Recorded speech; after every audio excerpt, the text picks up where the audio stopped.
What up, guys? Cash Vault back today, and finally, for the first time in this new year, I'm back here at California's Great America in Santa Clara, and in about a half hour or so, the park should be opening. So we're just heading to the security gates and to the entrance gates, and just waiting by there in the lines, if there's any, until it's open.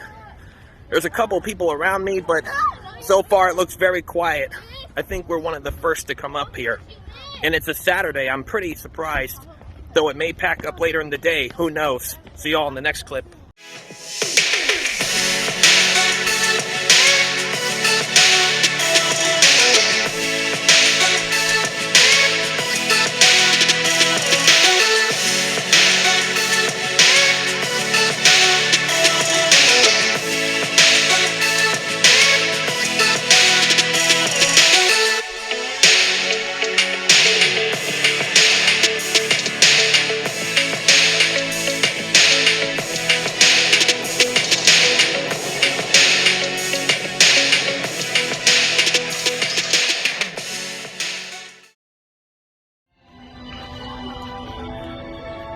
Alright, guys. See, there's the security toll. Barely looks like anyone's up there right now. Though there are a couple groups behind me and a couple cars just pulled into the parking plaza. So, who knows? It's gonna look pretty quiet. So, gonna get through security and I'll get back to you. Probably when I get beyond the gates. So, guys, I just went through security and it looks like, yep. Those are the people who eventually came in front of me, so let's see if I can turn this around in the same clip. I could. Great. So, yeah, now I'm just waiting here until they open the gates for opening time, which I think is usually like 5 minutes before it actually opens, and then they do the national anthem for the day, because it's America themed. So, we'll just wait till then. Alright, so I can tell, guys, that they're about to open the gates, because we can see beyond there, they have the Charlie Brown and Snoopy gang. They have Snoopy, Charlie Brown, Lucy, and a couple other cast members. We're waving to them. Alright, guys, well, we finally made it through the gates. The park just opened. It's now 11 o'clock. So before I head anywhere, there's just one little stop I gotta do first, and you know what that is after the road trip. So I'll see you guys in the next one.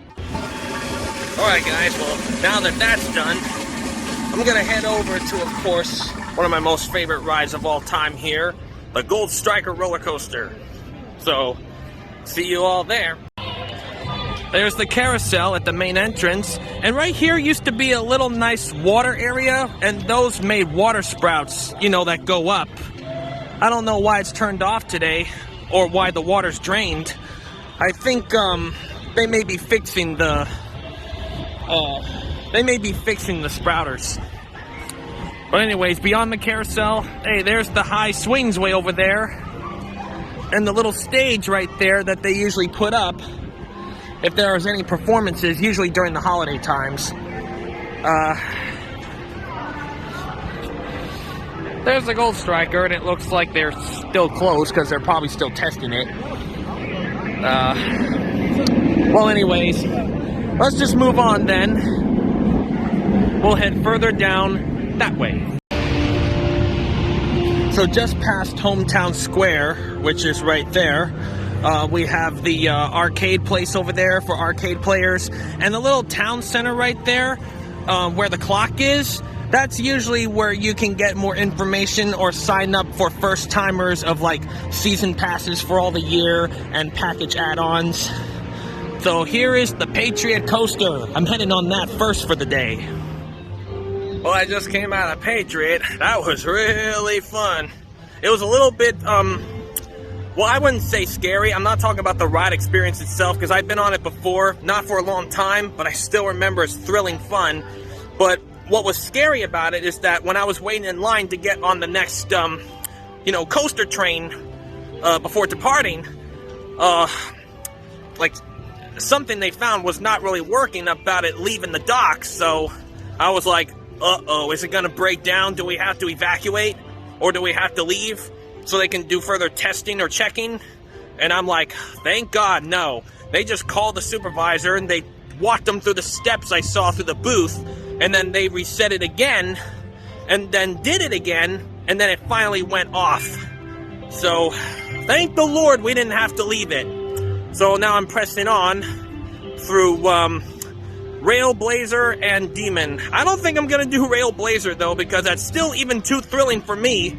I mean, that big thing is the Railblazer, and it's only one rail? I mean, I get it. It's still safe and all, but I still wouldn't trust it. I've been on it a couple times myself, and then I've noticed when I watched it from out here on the people riding it, parts of the rail actually was shaking. And I'm like, I'm a little iffy on that, so I figured I better skip it. So I'm passing through White Waterfalls right now. Obviously, it's closed because it's a water attraction and it involves splashing with a boat that goes all the way down the hill and then you get splashed. Kind of like a Splash Mountain attraction at Disneyland, kind of a thing for here. Except much shorter and simpler. But anyways, they're going to open it during the summer, I'm sure, when they open up South Bay Shores Water Park. But anyways, pressing on, I'm going to ride the Demon. Well, I just got off Demon, so now I'm pressing on a little further toward the Grizzly and the little festival foods area, which of course I'm not hungry yet, but we'll probably get a little grub there a bit later on. We'll see how I feel. I mean, the festival grub, like, you know, plaza area is not exactly the only place that you can get food around here. They have some nice food places here too. I mean, there's a fried chicken place called Annie's Old-Fashioned Fried Chicken, which we passed already. Or there's like a couple of little vendor places like pretzels, pizzas, like snack foods and such. And there's one other that's called a it's got like a California wooden like lodge kind of a theme to it, made of wood. It's very neat, almost kind of like Grand Californian Disney Hotel in California, although it's just a restaurant. It's called the Grizzly Lodge. So, yeah, I'll see you all in the next one. Alright, so I just passed the Grizzly. Decided not to ride it because it's a nice roller coaster, but it's not exactly as thrilling as Gold Striker from the beginning.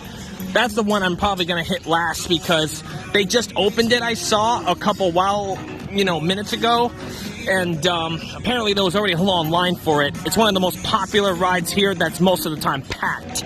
So anyway, there's Big Bear Arcade, another huge arcade place than the first one. And you get a nice background music throughout the park. Kind of a little danceable, like, you know, DJ radio. Okay. After past this arcade and little carnival games area, there's the Tiki Twirl, which is most of the time operated during the summertime because it involves getting splashed with water or water being splashed around you. Oh, and there's the Sky Rider, which is like, you know, gondolas that takes you from one end, this end of the park, all the way to the beginning in New Orleans, in town Orleans. Not New Orleans Square, that's Disneyland. I always sometimes get that mixed up sometimes. But there's Psycho Mouse, which is kind of like Goofy's Sky School in Disney's California Adventure, which was formerly called Mulholland Madness. So it's that little mouse kind of ride there, like an itty bitty roller coaster, though I don't think I'm gonna ride it. And that's Thunder Raceway, which is like exactly racing little go-karts on the track. Which is okay. I mean, it kind of reminds me of Redwood City's Malibu Grand Prix, which unfortunately is no longer in business. It shut down years ago due to not enough revenue and couldn't maintain it. If you can look beyond those trees over there, beyond Snoopy Land, you can see the top peak of the water slide entrances over at South Bay Shores Water Park. Obviously also closed until the summertime. End of May is when it opens. We're like a couple months away from that. But anyways, now into Snoopy Land. So guys, back there when I was talking about the nice restaurant made out of nice wood, it's actually called the Sierra Creek Lodge, and that's what it looks like. Very nice theme, huh? Even wooden chairs and tables for outside. It looks like they are open, though I don't see many food. They're probably just starting to cook them or something like that, or they're just holding it heated somewhere just because, you know, they're not getting a lot of people right now. The park just opened at 11 a.m., so obviously people are waiting until later to have lunch, I guess. Oh, and there's Peppermint Patty's candy shop. Peppermint Patty, based on one of the Charlie Brown Peanuts characters. But, oh man, looks like it's closed. Well, normally during the summertime they also open too. They did have signs at the entrance gates that also did say that this park today has limited operation today. So obviously not everything is open, so that kind of explains it. That kind of explains a lot. Like, see, Sweet Treats, Sally's Sweet Treats there, also closed. I mean, man, this place is looking more empty and empty back here. Looks like it's mostly just rides open and only a couple of the big popular food places open. And other things that people are not so thrilled about are kind of closed today. So, yep, we're going to work our way through that walkway in there to take us back toward the way before flight deck. All right, so just coming out of that walkway, you see way back there that big gray bricked wall right there. You can see the shadows of it a bit. They used to have in there during their old Halloween Haunts theme nights during Halloween time and the month. They used to have in there the wax museum, where you can see, like, you know, waxed figures of characters from like classic to modern horror films and legendary characters and such like that. It was like a real wax museum. It was awesome. And you go in there in the dark and they give you a little flashlight so you can see the stuff and where you're walking. And they kind of scare you in there at the same time because Halloween Haunts was a scary theme. And unfortunately, last year, they stopped doing it. Last year was the first year of their changed Halloween theme from not haunts, but tricks and treats. And it's, of course, more kid-friendly, and they toned down a lot, or like not at all, the scariness, which I think was a big mistake. It's like, come on, it used to be exciting and now it's not. I get it. The park is going in like 10 more years, and then I guess they're trying to cut, you know, expenses a lot, because during the haunts, I can see a lot of vendors being put to work on that, and they had to pay for a lot of stuff, electric bills and such like that. There's South Bay Shores Water Park, which will be open in the summer, and I'll be back for that.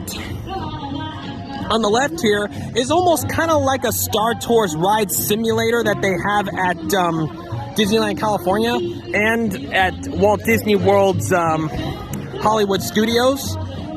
It's called Mass Effect New Earth, a 4D holographic journey where you go in, you sit in a theater-like seat, you strap in a seatbelt like you're on a ship, a big ship, kind of like maybe the Enterprise, and then it takes you through a big, like, space journey on a big 4D, 3D screen with glasses, of course. And it's just amazing. Oh, and it looks like, but they do it by ride times. They don't do it by every operation because they have to have a human park employee be like the ride operator. So they have times like 11:30, 12 o'clock, 12:30. So they're starting at like 11:30 and they do close at 5, which is when the park does close. So they have to have a human operating that. It's not just an automatic like coaster ride or anything like that. Unlike Star Tours, that is completely automatic. So now into this area, it's just the little Flying Eagle swinger. And on the right over there, on the right in there is the Roaring River Rapids, which is the River Rapids water ride, the way you go in that big spinner and then you get splashed. Of course it's closed too because it's also a summer attraction. But also over there is a nice little 50s themed cafe restaurant. They have nice burgers, shakes, fries. It's called Coca-Cola American Cafe. As you can see the title right there. That's what it is. Oh, and there's the Patriot, the blue track that you see over there. The blue track, coaster track. That was the Patriot I was riding earlier. And that little stage right there in this little plaza is where they had a little, like, friendly, like, Halloween game show last year during their Tricks and Treats event, which is with, you know, monster costumed employees that would invite kids up in their costumes to play a little, like, you know, Halloween, kind of like a talk show game, if you will. And here's Merlin's. Now, they did this just for show. It's not really a smog oil change and gas and auto repair shop, of course. It's a snack place, and it's also a quick pit stop service. Really, that's just a bar. Yeah, and it looks like it's also closed. And there's a little Penny's arcade here, and then an area where you can, like, shoot basketballs in a hoop to win a prize. Of course, you pay extra for that, $10 for 3 shots. That's kind of a lot. But anyways, out of this area, on the right, way up ahead, is where you'll see the big red coaster track, which is Flight Deck. One of the biggest thrill coasters here ever. And that's the one I'm planning to ride next. So I'll see you guys on the next one. I tell you guys, the theme of this coaster, Flight Deck, which is what this track is, I'm heading into the line right now. I mean, this is amazing, guys. Barely any crowds at all. I mean, you can easily just, like, walk up to any of these lines and just hop right on. This is what theme parks should be. Even on a Saturday, when it's, like, almost a gloomy, drizzly day. But look at this. I mean, it's like plane themes. It's like a theme of an actual, like, Air Force fighter jets, if you will. I mean, wow, very vintage. It reminds me of a similar soaring over California back at Disney's California Adventure, only it's a thrill ride, not a smooth glider ride, if you will. So I'm about to ride it. See you all in the next scene. Whoa, guys. I'm a little shaky right now. I forgot how really powerfully, like, thrilling and shaky that the flight deck could be. But I'm so glad I did it once for the day. Anyways, oh, I wanted to show you behind the scenes here at the exit path. I can see the old stage they tore apart from... I don't know if you guys can see it, but there's that sign there that has the NT on it that says Haunt. That's what they had on their big performance Haunt stage when it was still Halloween Haunts during Halloween time. And back there, I can still see, yeah, the little booths that they set up during the season where they have, like, cocktails and Halloween-themed drinks and treats and big towers of pumpkins and jack-o'-lanterns. I can already see it from back here if you look close enough. That's supposed to be there behind the scenes. It's supposed to be really hidden, you know, but you can easily see it over the gate if you're adult height coming out of the entrance path of Flight Deck. You'd have to see it back here to see that stuff. It's one of their storage areas out in that outfield.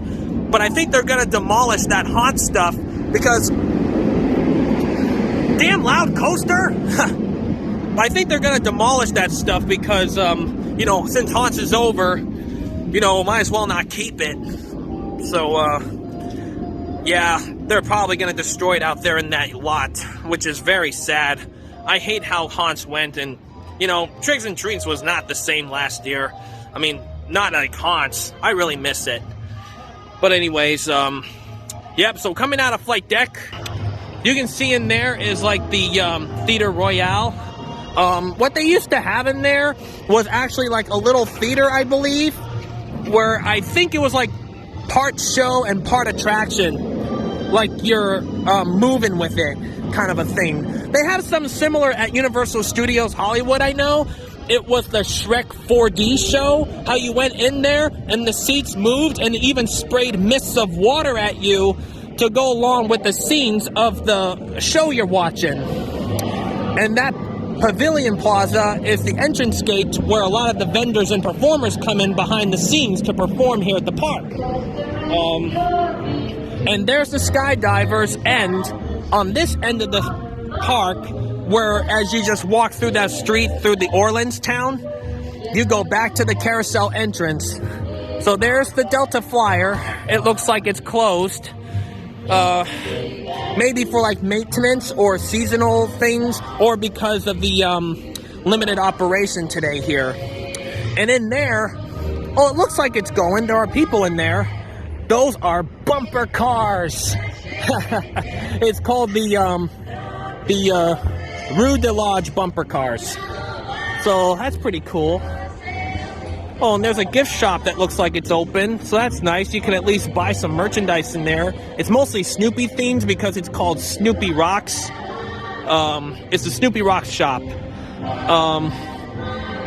Oh, and look at this. This thing is called Bayou Outpost. Kind of like based on a New Orleans theme, because this is supposed to be, you know, Town Orleans. And there's the Orleans Kitchen Candy Shop, where, you know, it's like the only candy shop open here today. You can get funnel cakes and churros way over there, too, along with Coca-Cola refreshment treats. So, yeah, if you want to treat yourself, get a funnel cake. Just like how you can get funnel cakes at your county fair or carnivals. So, now walking out of here, we're now at the carousel entrance and the front stage entrance. And if you just walk to the right here, if you wanted to do your whole circle, there's the water that's drained out where the water sprouts are supposed to spray. And there's the entrance gates if you're done for the day. With a little inside shop over there that's in blue. That's where you, like, you know, update like to photo passes and such like that. Find a park photographer, have your picture taken with characters. Kind of like they do at Disneyland. And then, of course, you pay for it for the actual portraits that they give you. You go into the shop. Once you pay for it, they give you the picture and what size of purchase you bought it. So now I'm going to cross over this center area and try going for Gold Striker before I'm starting to feel a little drizzle. But I hope that won't affect anything for a while, so I'm going to try Gold Striker, and I'll see you guys in the next one. Well, guys, I finally rode my favorite coaster here, which is kind of everybody's favorite, Gold Striker, which is that big hill one way behind me. So, now I'm going to press on and see what else there is to see that's open. It's already about right now, it's only 12:20 p.m. It's only been an hour and 20 minutes since park opening, and I've already knocked out almost about everything. I mean, that's how empty it is around here. I mean, if you guys can kind of see behind me, not many people there. And there's a few there, but still not as much as there usually is on a usual busy Saturday day. This is really awesome for a Saturday. So anyway, yeah. Oh, from all that screaming on that fast out coaster, of course it kind of goes back to the throat a bit. So, well, there's a Panda Express right here, which is one of the other food places I forgot to mention. And there's also a Subway sandwich place. So that's very good. They got some of the standard public food places here. Of course, not all the big real deal, but some vendors that brought some of the basic good stuff from their menus, if you will. So, yeah, I'm gonna see what else is next and get right back to you. Alright guys, well, I just came from the front entrance's vending machines there. Gotta keep myself going, right? So, had to get one of those monsters. So, although, by the way, if you guys were wondering, if you ever came here to Great America, like most theme parks now, they charge mostly around like $5 to $6 for like bottles of sodas and cans of energy. Though, what was really weird is that it's pretty outrageous how that price is like for this here. But when I was at Disneyland 2 months ago, during the holidays, I realized that one of their vendors had, one of these Monster Energies on sale for only like $4.50. So I'm like, and it is Disneyland, so why would it be cheaper there? I mean, I don't know. So anyways, I'm back here at the front entrance at the drained water, which is not really pleasant looking. I mean, of course, limited operation can also be responsible for it too. So there's the carousel behind me, and as you can tell, no crowds either. I mean, or barely any. I was able to knock out everything in like almost an hour and a half, and so I figure now is probably a good time to leave. I mean, might as well. But I can still say I had a nice productive day here. Not bad for the first visit back here for the 2023 year. And this is only like early February, so it's still early in the year. So this was very nice, and for a Saturday, even for Saturday, I'm surprised the crowds are like this. I guess it's one of their down times like January and February until President's Day when the holiday arrives and there's no school for a lot of the kids. Then, of course, obviously it's going to be packed. But today was a great day, so I'm about to head to the exit gate here. So I hope you guys enjoyed this little walkthrough tour of my day here at California's Great America in Santa Clara, California. I will see you guys on the next video. Cash Vault out.